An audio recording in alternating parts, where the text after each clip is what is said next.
Aujourd'hui, on utilise principalement de la maïzena et de la fécule de pomme de terre qui va rendre à notre sauce une belle onctuosité. On est sur des sauces, aujourd'hui pareil, on essaye de diminuer l'apport en matière grasse. Si vous faites un jus ou quelque chose, on a déjà beaucoup de matière grasse, on va essayer de ne pas en apporter davantage avec le beurre.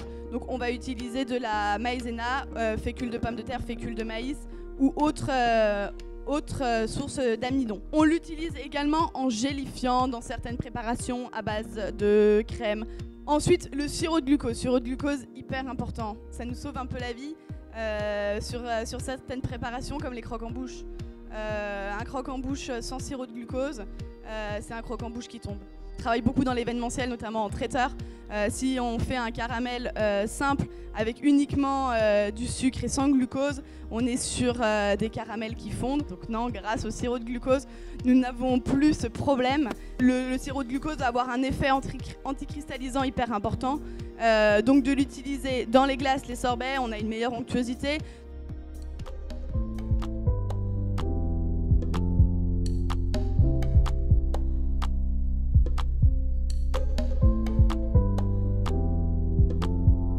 En tout, 8 équipes qui vont être composées d'un candidat en école de boulangerie-pâtisserie, un candidat en école de cuisine et un nutritionniste. On va travailler sur un pancake.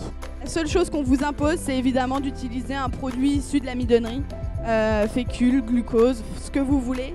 Et pour accompagner ce pancake, on vous demande de faire un accompagnement type cœur de pâte à tartiner, un caramel beurre salé, absolument ce que vous voulez.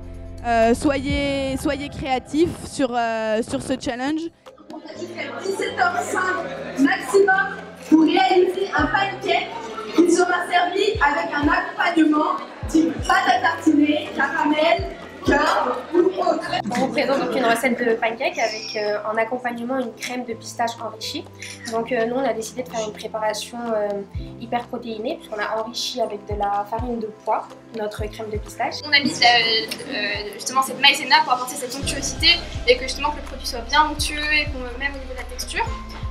Également on a mis un petit peu de pâte de pistache, donc notamment aussi pour jouer sur le côté acide gras.